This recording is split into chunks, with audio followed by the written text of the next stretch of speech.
ಆಂಜನೇಯರು ಆ ಥರ ಕೆಲಸ ಮಾಡಿದ್ದಾರೆ. ಆಂಜನೇಯರಿಗೆ ಗೆದ್ದು ಮೂಲೆ ಕುತ್ಕೊಳ್ಳೋಂಥ ಮನುಷ್ಯರಲ್ಲ ಅವರು.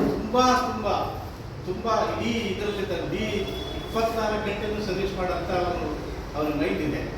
24 ಗಂಟೆ ವರ್ಕಿಂಗ್ ಟೈಮ್ ಏನಾದ್ರು ಮನುಷ್ಯನಿಗೆ ಇದ್ದರೆ 24 ಗಂಟೆ ಕೆಲಸ ಮಾಡ್ತಾರೆ. ಅಂಥ ಒಂದು ಶಕ್ತಿಯನ್ನು ನಾವು ಎಲ್ಲ ಅದನ್ನು ಬಿಡಬಾರ್ದು, ಅದು ಪರಿಗಣಿಸಬೇಕು.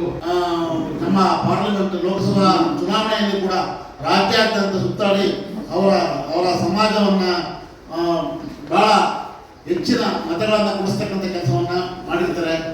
ಗೆಲುವಿಗೆ ಶ್ರಮಿಸಿರ್ತಾರೆ. ಅವರಿಗೆ ದಯಮಾಡಿ ಈ ಮುಂದೆ ಬರ್ತಕ್ಕಂಥ ವಿಧಾನ ಪರಿಷತ್ನಲ್ಲಿ ನಮ್ಮ ರಾಜ್ಯದ ರಾಜ್ಯಾಧ್ಯಕ್ಷರಾದಂಥ ಡಿ ಕೆ ಶಿವಕುಮಾರ್ ಅವರು, ಮುಖ್ಯಮಂತ್ರಿ ಆದ ಸಿದ್ದರಾಮಯ್ಯ ಅವರು ಪರಿಗಣನೆಗೆ ತಗೊಂಡು, ಸುರ್ಜೇವಾಲಾ ಸಾಹೇಬ್ ಇರ್ಬೋದು, ಕೇಂದ್ರದವರಾಗಿರ್ಬೋದು ಪರಿಗಣನೆಗೆ ತಗೊಂಡು ಅವರಿಗೆ ಮಲ್ಲಿಕಾರ್ಜುನ್ ಖರ್ಗೆ ಅವರು ಕೂಡ ನಮ್ಮ ಭಾರತದ ಅಧ್ಯಕ್ಷರಾದಂಥ ಮಲ್ಲಿಕಾರ್ಜುನ್ ಖರ್ಗೆ ಅವರು ಕೂಡ ಗಣನೆಗೆ ತಗೊಂಡು ಅವರಿಗೆ ಪರಿಗಣನೆಗೆ ತೆಗೆದು ಅವರನ್ನು ವಿಧಾನ ಪರಿಷತ್ತನ್ನು ಸದಸ್ಯರನ್ನಾಗಿ ಮಾಡಲಿಕ್ಕೆ, ಸರ್ಕಾರದಲ್ಲಿ ಕೆಲಸ ಮಾಡಲಿಕ್ಕೆ ಅವರ ಕೆಲಸ ಅತ್ಯವಶ್ಯಕವಾಗಿ ಬೇಕಾಗಿದೆ, ಅವ್ರನ್ನ ಕೆಲಸ ಮಾಡಲಿಕ್ಕೆ ಅನುವು ಮಾಡಿಕೊಡ್ತಾರೆ ಅಂತೇಳಿ ಭಾವಿಸಿ ತಮ್ಮೆಲ್ಲರಿಗೂ ಒಂದು ನಾನು ಮಾತಾಡ್ತೀನಿ. ಹೊಳಲ್ಕೆರೆ ಬ್ಲಾಕ್ ಕಾಂಗ್ರೆಸ್ ಅಧ್ಯಕ್ಷರು.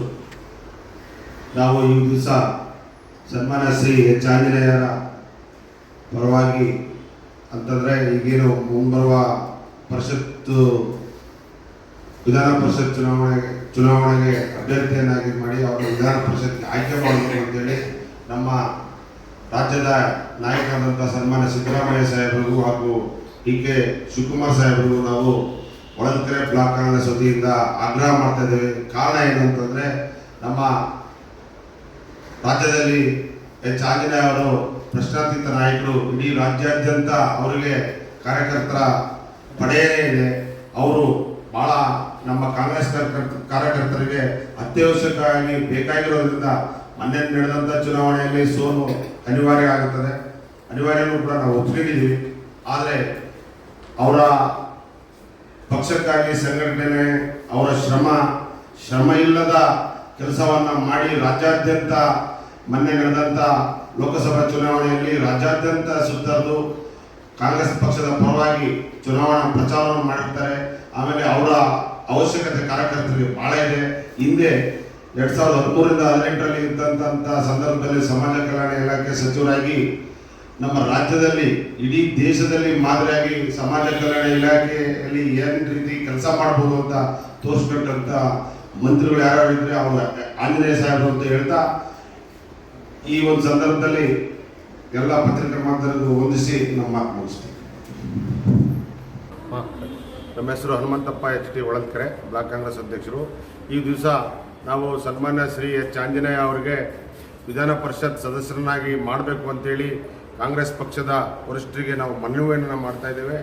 ಯಾಕೆ ಮಾಡಬೇಕು ಅನ್ನೋದಾದರೆ ಇಡೀ ರಾಜ್ಯದಲ್ಲಿ 2013ರಿಂದ 2018ರಲ್ಲಿ ಏನು ಸರ್ಕಾರ ಇತ್ತೋ ಆ ದಿವಸದಲ್ಲಿ ಆಂಜನೇಯ ಸಾಹೇಬರು ಮಾಡಿರ್ತಕ್ಕಂಥ ಕೆಲಸಗಳು ಇವತ್ತು ಎಲ್ಲ ಜನಸಾಮಾನ್ಯರಿಗೂ ಹುಟ್ಟುವಂಥ ಕೆಲಸಗಳಾಗಿದ್ದಾವೆ. ಇವತ್ತು ಆಂಜನೇಯವರು ಎಲ್ಲ ಜಾತಿ, ಎಲ್ಲ ಧರ್ಮ, ಎಲ್ಲ ವರ್ಗಗಳ ನಾಯಕರು, ಪ್ರಶ್ನಾತೀತರ ನಾಯಕರಾಗಿ ಇವತ್ತು ನಮ್ಮ ಮುಂದೆ ಇದ್ದಾರೆ. ಅವರಿಗೆ ಒಂದು ಸ್ಥಾನವನ್ನು ಕೊಟ್ಟರೆ ನಾಳೆ ಪಕ್ಷ ಸಂಘಟನೆಗೆ ಅನುಕೂಲ ಆಗುತ್ತೆ. ಎಲ್ಲ ಕಾರ್ಯಕರ್ತರಿಗೂ, ಇಡೀ ರಾಜ್ಯಾದ್ಯಂತ ಎಲ್ಲ ಕಾರ್ಯಕರ್ತರಿಗೂ ಅನುಕೂಲ ಆಗುತ್ತೆ ಅಂತೇಳಿ ಈ ಒಂದು ಸಂದರ್ಭದಲ್ಲಿ ಡಿ ಕೆ ಶಿವಕುಮಾರ್ ಸಾಹೇಬರಿಗೂ ಸಿದ್ದರಾಮಯ್ಯ ಸಾಹೇಬರಿಗೂ, ಸನ್ಮಾನ್ಯ ಶ್ರೀ ಸುರ್ಜೇವಾಲಾ ಸಾಹೇಬರಿಗೂ, ಸನ್ಮಾನ್ಯ ಶ್ರೀ AICC ಅಧ್ಯಕ್ಷರಾದಂಥ ಮಲ್ಲಿಕಾರ್ಜುನ್ ಖರ್ಗೆ ಸಾಹೇಬರಿಗೂ ಕೂಡ ನಾವು ಈ ಒಂದು ಮನವಿಯನ್ನು ಮಾಡ್ತಾ ಇದ್ದೀವಿ. ಯಾಕೆ ಮುಂದೆ ಬರುವಂಥ ಚುನಾವಣೆ, ಜಿಲ್ಲಾ ಪಂಚಾಯತಿ, ತಾಲೂಕ್ ಪಂಚಾಯತಿ ಇರ್ಬೋದು, ಪಟ್ಟಣ ಪಂಚಾಯತಿ ಇರ್ಬೋದು, ಬೆಂಗಳೂರು ಮಹಾನಗರ ಪಾಲಿಕೆ ಚುನಾವಣೆ ಇರ್ಬೋದು, ಎಲ್ಲ ಚುನಾವಣೆಯಲ್ಲೂ ಸಂಘಟನೆಗೆ ಹೆಚ್ಚು ಒತ್ತು ಕೊಡುವಂಥರ ವ್ಯಕ್ತಿ ಯಾರಾದರೂ ಇದ್ದರೆ ಅದು ಆಂಜನೇಯ ಸಾಹೇಬರು. ಅವರು ಗೆದ್ದಾಗಲೂ ಕೆಲಸ ಮಾಡಿದ್ದಾರೆ, ಸೋತಾಗಲೂ ಕೆಲಸ ಮಾಡಿದ್ದಾರೆ. ಗೆದ್ದರೂ ಕಾರ್ಯಕರ್ತರ ಜೊತೆಯಲ್ಲಿದ್ದಾರೆ, ಸೋತರೂ ಕೂಡ ಕಾರ್ಯಕರ್ತರ ಜೊತೆಯಲ್ಲಿ ದಿನದ 24 ಗಂಟೆಯಲ್ಲಿ ಕೆಲಸ. ಯಾರಾದರೂ 13ರಿಂದ 18 ಇಸ್ವಿಯಲ್ಲಿ ಮಂತ್ರಿಗಳು ಬೆಳಗ್ಗೆ 9 ಗಂಟೆಯಿಂದ ರಾತ್ರಿ 11 ಗಂಟೆವರೆಗೂ ಕೆಲಸ ಮಾಡಿದೆ ಅಂತ ಯಾರಾದರೂ ಮಂತ್ರಿ ಇದ್ದರೆ ಅದು ಎಚ್ ಆಂಜನೇಯ ಅವರು ಅಂತೇಳಿ ಒಂದು ಸಂದರ್ಭದಲ್ಲಿ ಹೇಳ್ತಾ ಇದ್ದೇನೆ. ದಯಮಾಡಿ ಅವರಿಗೆ ಅವಕಾಶವನ್ನು ಮಾಡಿಕೊಡ್ಬೇಕಂತೇಳಿ ನಾವು ಹೊಳಲ್ಕೆರೆ ಬ್ಲಾಕ್ ಕಾಂಗ್ರೆಸ್ಸು ಮತ್ತು ಚಿತ್ರದುರ್ಗ, ವಿಜಯನಗರ, ಬಳ್ಳಾರಿ ಎಲ್ಲ ಜಿಲ್ಲೆಯಲ್ಲಿಂದ ಬಂದಂಥ ಸ್ನೇಹಿತರ ಪರವಾಗಿ ನಾವು ಆಗ್ರಹ ಮಾಡ್ತಾಯಿದ್ದೀವಿ. ದಯಮಾಡಿ ಕೊಡಬೇಕು ಅಂತೇಳಿ ಮನವಿ ಮಾಡ್ತೀವಿ.